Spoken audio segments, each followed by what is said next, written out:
चारी 20 मिळोनी 80 बापुडा होय विदेशी जळाविण मासोळी जैशी तैसा होय कासाविशी नवावरी दिले पूज्य सुख राहिले दुजे म्हणत असे माझे माझे शेवटी जड झाले ओझे शतवारी पुरुष झाला राजहंस उडोनी गेला देह कोरडाच पडला जन म्हणती उचला उचला प्राणी भूमिभार झाला या लागी रामदास सांगतो सज्जनास धरा सद्गुरूची कास सावधान सावधान वाचे बोला रामना.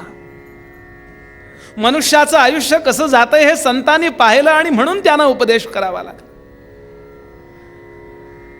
तुकाराम महाराज म्हणाले असा स्वतःच्या हिताला जो अखंड जागतो त्यानं आपल्या आईची कूस धन्य केली.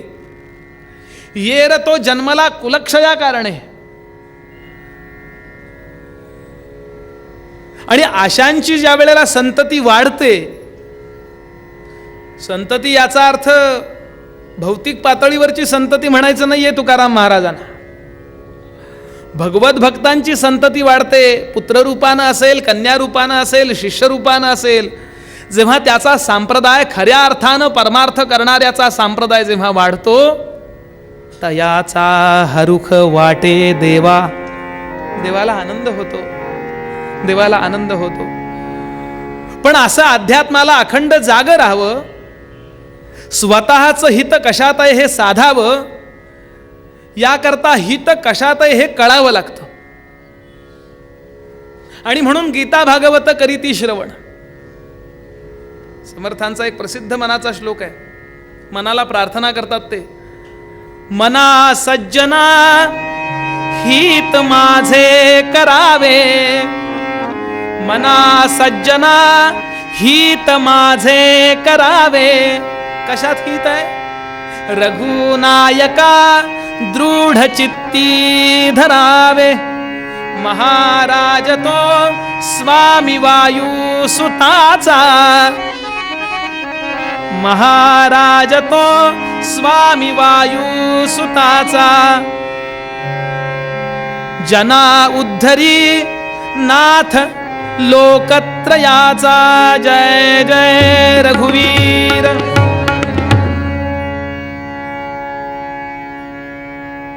मना सज्जना हित माझे करावे, रघुनायका दृढ चित्ती धरावे. माझ्या रामाला चित्तामध्ये दृढ धर. भगवान म्हणाले मय्येव मना अधस्त्व मयी बुद्धी निवेशय निवसिष्यसी मय्येव अतऊर्ध्वन्न संशय. प्रपंच कर रे तू, नाही असं नाही. तुझ्या प्रारब्धात जर असेल ना, देह प्रपंचाचा दास सुखे करो काम, पण तुझे रूपचित्ती राहो मुखी तुझे नाम. अर्थात ही गोष्ट साधण्याकरता काय करावं याचं विवरण पुढच्या अभंगामध्ये, अभंगातल्या पुढच्या चरणामध्ये केलं. गीता भागवत करीती श्रवण अखंड चिंतन विठ्ठलाचे. गीता आणि भागवत ऐकत जा. गीता आणि भागवत म्हणताना केवळ या ग्रंथांची नावं तुकाराम महाराजांना उल्लेखित करायची नाही आहेत, तर गीता याचा अर्थ ज्ञान ऐकत जा आणि भागवत याचा अर्थ भक्ती ऐकत जा. कारण भगवान गोपालकृष्णांचे अनेक भक्त, अनेक शिष्य आहेत. पैकी महाभारतामध्ये 2 विशेष शिष्य आहेत. एकाचं नाव आहे अर्जुन आणि एकाचं नाव आहे उद्धव. हा जो अर्जुन होता ना, तो भक्त होता. तो म्हणला बाकी देवा तुझं ज्ञान बिन वेदांत वगैरे मला काही ठाऊक नाही, मी तुझा आणि तू माझा, देव माझा आणि मी देवाचा. भगवान म्हणाले असं पूर्ण नाही होणार रे. तू माझा आणि मी देवाचा हेही केव्हा तरी संपावं लागतं. तू माझा म्हणताना सुद्धा एक प्रकारचा परकेपणा आहे. तू आणि मी एकच आहे हे कळण्याकरता ज्ञान व्हावं लागतं. भक्ती आहे, अर्धा तुझा ग्लास भरलेला आहे पण उरलेला अर्धा भर ना. म्हणून ज्याला ज्ञानाची ॲलर्जी होती, भक्ती होती पण ज्ञानाची ॲलर्जी होती, अशा अर्जुनाला गीता सांगितली म्हणजे ज्ञान सांगितलं. आणि उद्धव जो आहे ना, तो ज्ञानी भक्त आहे, हायली इंटेलेक्च्युअल ज्याला म्हणतो ना आपण मराठीमध्ये,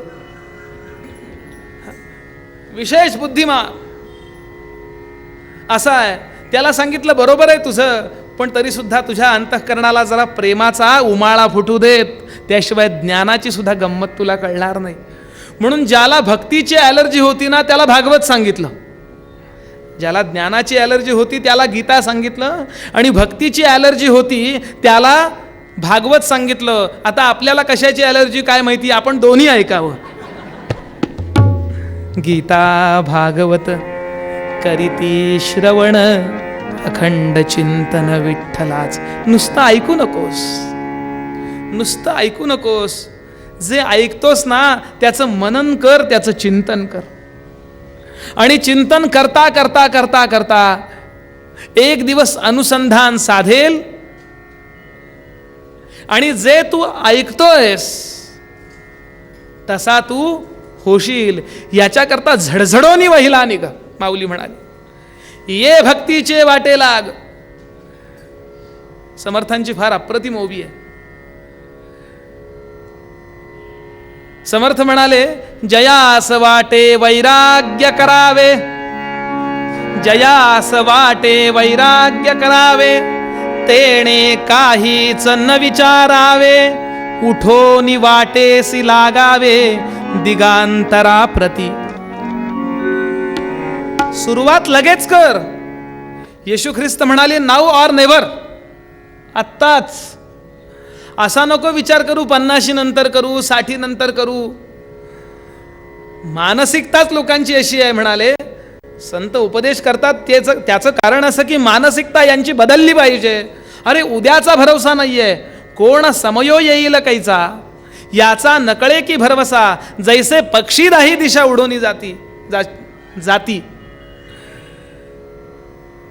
येची क्षणी मरोनी जासी, तरी रघुनाथी अंतरलासी, माझे माझे म्हणतोसी म्हणून या. अरे तू कोण कोणाचा, अरे तू कोण कोणाचा, कोठोनी आलाची कैसा, याचा विचार म्हणाले मनापासून व्यवस्थित कर. मी सांगू का कोणाचा आहेस तू. अरे तू समर्थाचे लेकरू, अभिमाने घेतला हा संसारू, अभिमान टाकीता पहिलं पारू पावसील बापा.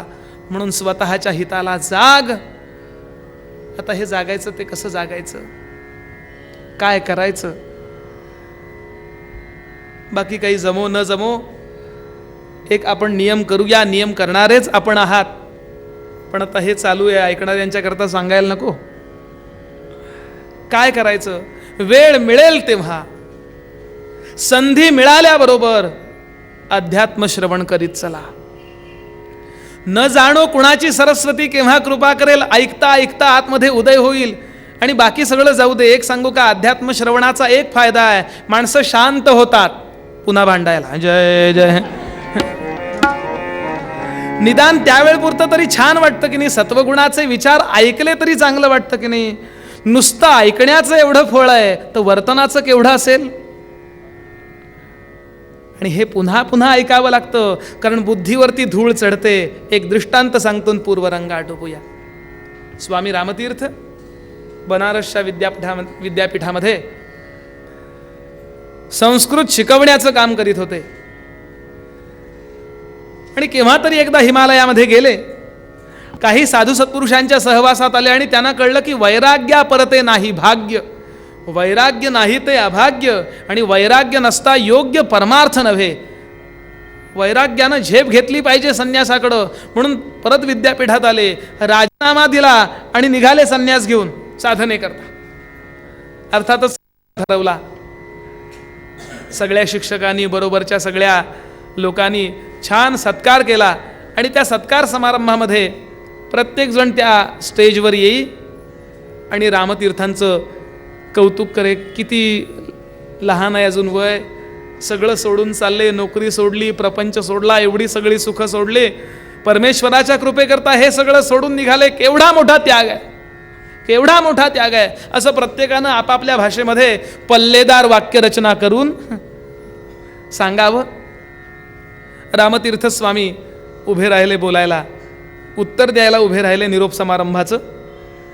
म्हणाले, खरं सांगू का, माझ्यापेक्षा तुमचा त्याग मोठा आहे. म्हणाले,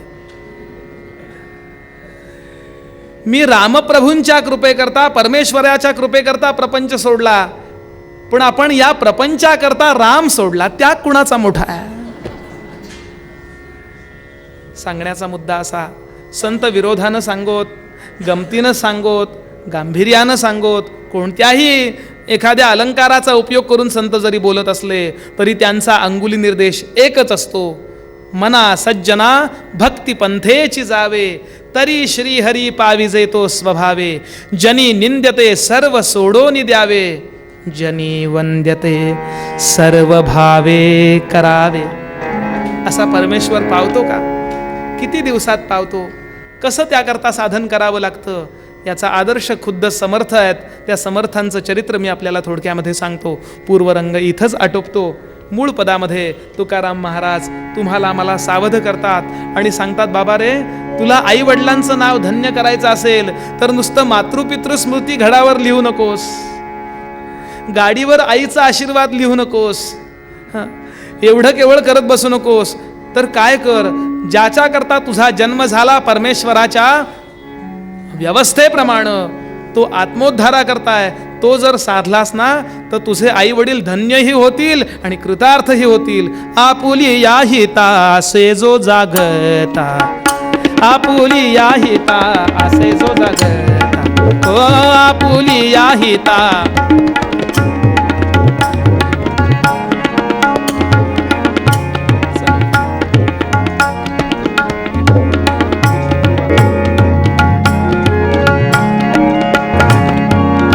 धन्य माता पिता तयाजिया, धन्य माता पिता तयाजिया, आपुलिया हिता असे जो जागता, ओ आपुलिया हिता असे जो जागता, असे जो जागता, असे जो जागता. उदतन देरेना दीम तानो, उदतन देरेना दीम तानो, उदतन देरेना दीम तानो, उदतन देरेना दीम तानो. तादारे तारे दान, तादारे तारे दान, तादारे तारे दान, तारे तारे दान. नादिर तोम दिर तोम दिर धिक्लाम तोम दिर नादिर तोम दिर तोम दिर धिक्लाम तोम दिर उदतन देरेन टीम तानो, उदतन देरेन.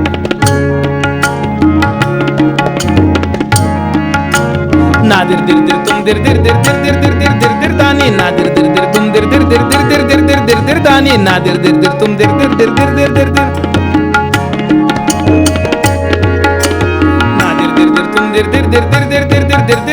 धिक्लाम तुम दिर धान दिकट धात्र कधिकट कत्त दिकट कत गदिगन धाकड दान दान धा कडदान दान धा कडदान दान धीम तानो उदतन देरे धीम तानो उदतन देरे ना धीम देरे ना धीम देरे ना देरे ना धीम देरे ना धीम देरे ना देरे ना धीम देरे ना धीम देरे ना धीम तानो उदतन देरे.